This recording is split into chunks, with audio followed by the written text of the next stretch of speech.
안녕하십니까. 암호화폐 정보를 전달해드리는 닥터 비트맨입니다.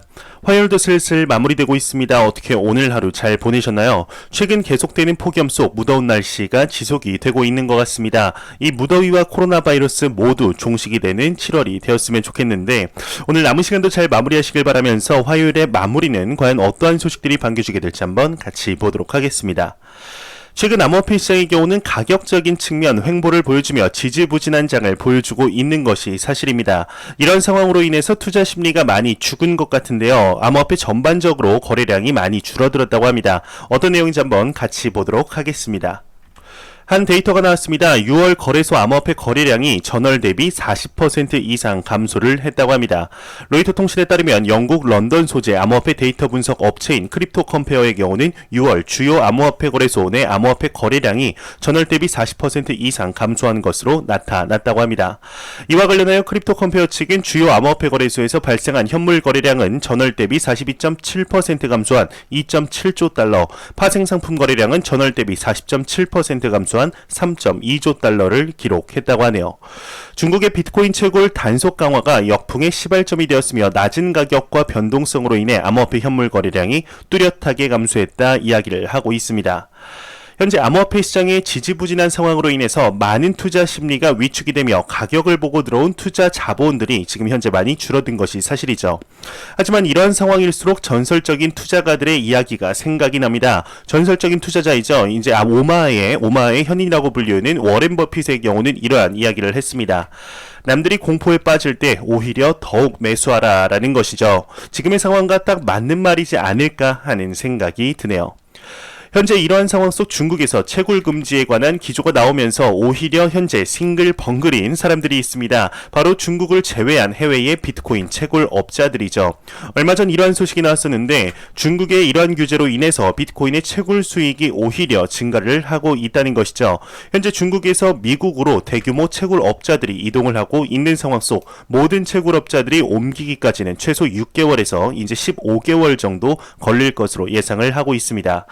이 기간 동안 채굴자들이 바짝 당길 때가 아닐까 싶은데요. 채굴자들이 이렇게 좋은 상황이라면 비트코인을 매도하지 않고 계속해서 쌓아두는 것이 채굴자들 입장에서는 좋지 않을까 싶었는데 역시나 채굴자들이 매도를 하지 않고 있다고 합니다. 이에 관한 내용 같이 한번 보도록 하겠습니다. 글래스노드에서 소식이 나왔습니다. 채굴자들이 비트코인을 매도하는 대신에 현재 축적을 하고 있다고 합니다.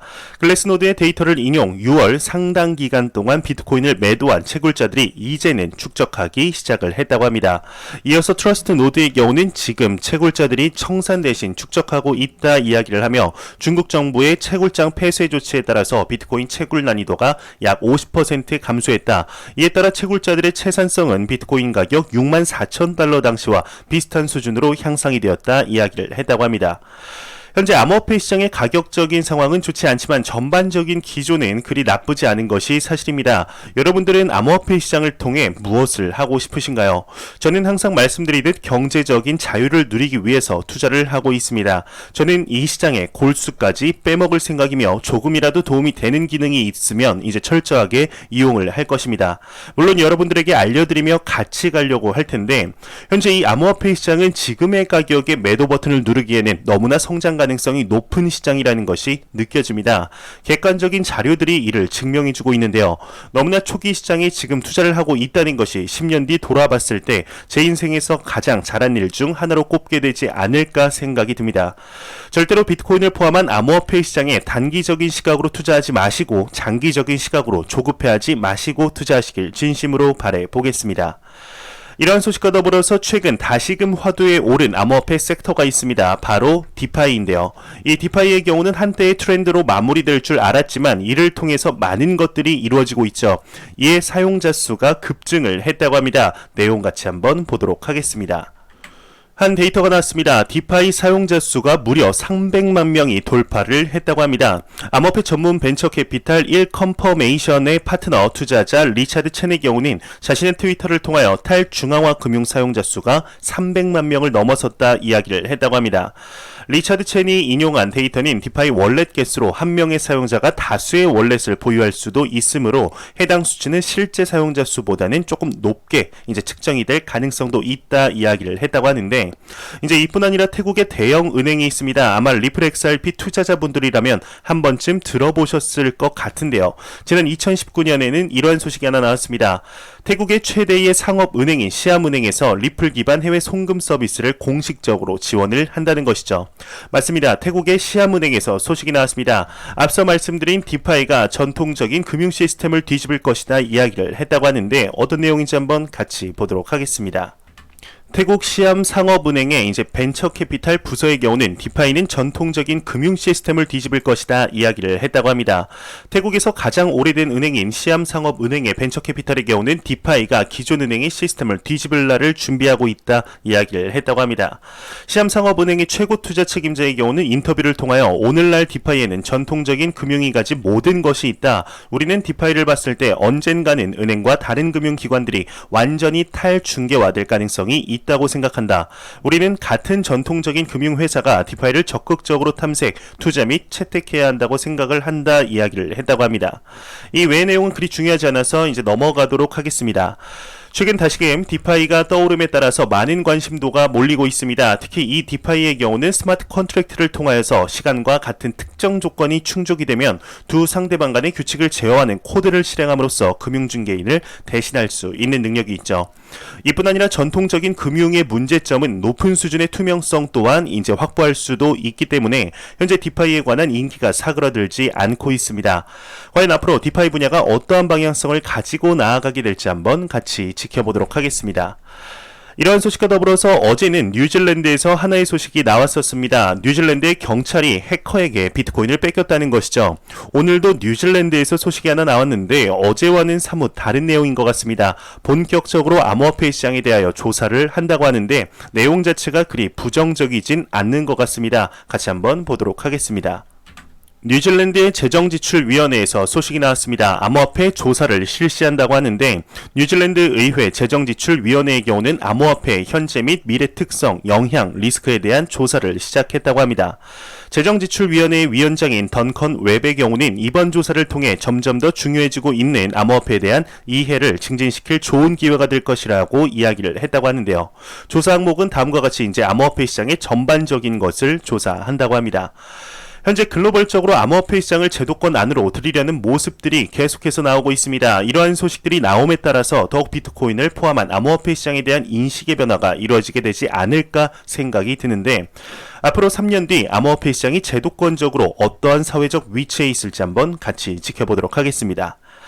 이러한 상황과 더불어서 암호화폐 시장의 대표적인 홍보 기업이 하나 있습니다. 바로 나스닥 상장사 최초로 비트코인에 투자를 하며 기관 투자자들의 트리거를 당겼다고 평가받는 기업이죠. 바로 마이크로 스트래티지입니다. 이 기업의 이러한 행보에 대하여 많은 논란이 있었지만 한 기업의 경우는 오히려 좋게 봤던 것일까요? 마이크로 스트래티지의 지분을 무려 12%나 취득하며 2대 주주로 등극한 기업이 있습니다. 내용 같이 한번 보도록 하겠습니다. 캐피탈 그룹의 경우는 마이크로 스트래티지의 지분의 12%를 취득하며 2대 주주로 등극이 되었다고 합니다. 디크립트에 따르면 2.2조 달러, 하나 대략 2,521조 원이라고 하는 정말 감도 안 오는 숫자이죠. 대규모 투자기관인 캐피탈 인터내셔널 인베스터의 경우는 마이크로 스트래티지의 주식 12%를 구매했다고 합니다. 이는 세계 최대 투자기관 중 하나인 캐피탈 그룹이 비트코인과 간접적으로 노출됐다는 것을 의미한다고 하는데 그리고 또 몰랐던 사실인데 마이크로 스트래티지의 최대 주주가 바로 블랙록이라고 합니다. 이 기업의 경우는 글로벌 1등의 이제 자산운용사로 평가를 받고 있습니다. 심지어 지난 4월에는 비트코인의 선물 시장에 합류를 하며 본격적인 사업 확장을 알렸었는데 현재 이름만 대면 알만한 기관들과 기업들이 암호화폐 시장으로 진출을 하고 있습니다. 과연 앞으로 이 시장이 어떤 식으로 변화하게 될지 한번 지켜보도록 하겠습니다. 이 소식과 더불어서 최근 글로벌적으로 암호화폐 시장을 제도권 안으로 들이려는 노력들이 계속됨에 따라서 전 세계 거래소들의 방패막이 역할을 하는 거래소가 있습니다. 바로 글로벌 1위의 암호화폐 거래소 바이낸스인데요. 최근 우리나라에서도 신고를 안 하면 영업정지를 시키겠다 압박할 뿐 아니라 영국의 대형은행이죠. 바클레이 은행에서 또한 바이낸스에 대한 결제 지원을 중단한다는 소식이 나왔습니다. 이게 끝이 아니었죠. 이탈리아에서는 집단 소송에다가 폴란드에서는 공격적인 경고에 나서면서 정말 비오는 날 먼지 나도록 흠씬 두들겨 맞고 있는 우리의 바이낸스 모습을 볼 수가 있었는데 안타까운 소식이 한 가지 더 나왔습니다. 한 글로벌 결제 솔루션 제공 업체에서 소식이 나왔는데 어떤 내용이 나왔을지 한번 같이 보도록 하겠습니다. 글로벌 결제 솔루션 제공업체가 바이낸스와의 파트너십 종료 소식을 알렸습니다. 바이낸스의 주요 결제 파트너이자 이제 글로벌 결제 솔루션 제공업체인 클리어 정션의 경우는 바이낸스 파운드 및 유로 결제 관련 지원을 중단한다고 보도가 나왔습니다. 미디어는 영국의 금융감독청이 바이낸스 영국 법인에 경고를 한 가운데 클리어 정션이 이러한 결정을 내렸다고 하는데 현재 이제 이래저래 바이낸스가 쉽지 않은 상황에 직면해 있는 것 같습니다. 해외 거래소 규제의 문제에 대명사 으로 현재 바이낸스가 거론이 되고 있는 만큼 이를 통해서 건강한 암호화폐 시장으로 성장하는 데 도움이 되길 진심으로 바라보겠습니다. 이런 소식과 더불어서 얼마 전 나이지리아에서 한 소식이 나왔습니다. 나이지리아에서 비트코인의 P2P 거래가 가장 활발하게 이루어지며 연간 거래량이 2.1억 달러에 달한다는 소식이 나왔었는데 현재 나이지리아 국민들에게는 비트코인이 화폐로서 사용된다는 것을 의미하겠죠. 이러한 소식이 나오고 얼마 지나지도 않았는데 비슷한 소식이 또 나왔습니다. 어떤 내용인지 한번 같이 보도록 하겠습니다. 한 데이터가 나왔습니다. 지난 6월 나이지리아의 비트코인 P2P 거래량이 3,800만 달러를 기록했다고 합니다.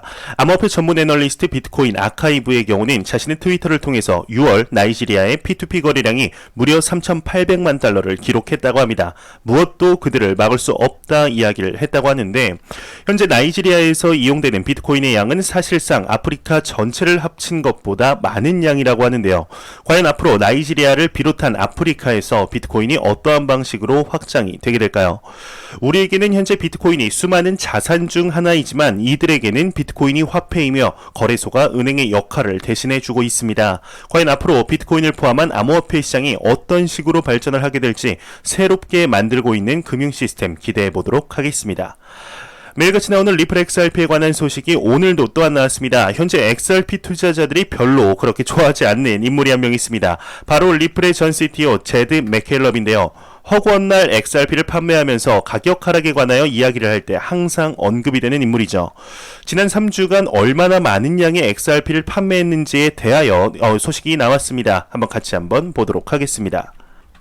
한 외신에서 소식이 나왔습니다. 이제 리플 전 CTO의 경우는 지난 3주간 1,507억 XRP를 현금화시켰다 이야기를 하고 있는데 암호화폐 전문 미디어 유투데이에 따르면 리플 익스플로러 XRP 스캔의 데이터를 인용하면서 전 리플 CTO 제드 맥켈럽의 경우는 지난 3주간 자신의 월렛에서 약 7억 개 가량의 XRP를 현금화시켰다고 이야기를 했다고 합니다.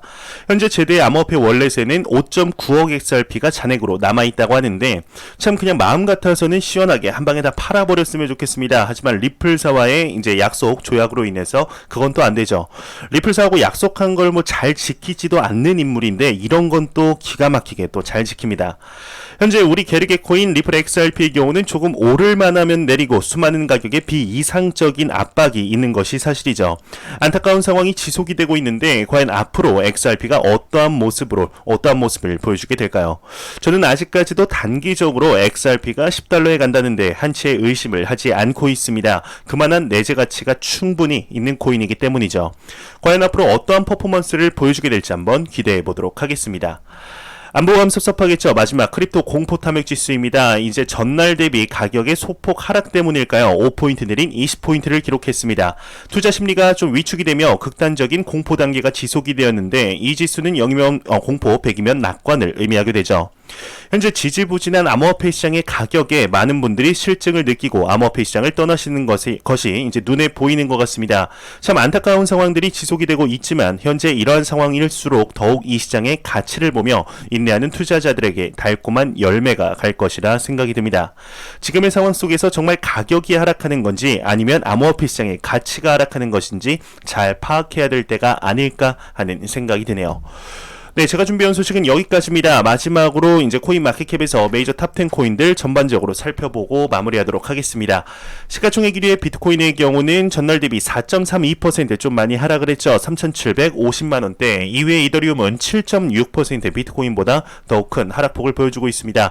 226만 9천원. 3위의 테더는 1,144원으로 전날 대비 한 3원 정도 하락한 모습을 보여주고 있습니다. 시가총액 6위 우리 게르게 코인, 희망의 코인 시가총액 6위의 리플 XRP의 경우는 전날 대비 4.45% 정도 하락하며 709원대를 보여주고 있고, 비트코인의 더미넌스는 45.5%, 이더리움의 더미넌스는 17.3%로 암호화폐 시장에 매우 강력한 비트코인과 이더리움의 시가총액 점유율을 볼 수가 있겠습니다. 제가 준비해온 소식은 여기까지입니다. 영상이 도움되셨다면 구독과 좋아요 그리고 광고 한 편만 처음부터 끝까지 시청해 주시기 바랍니다.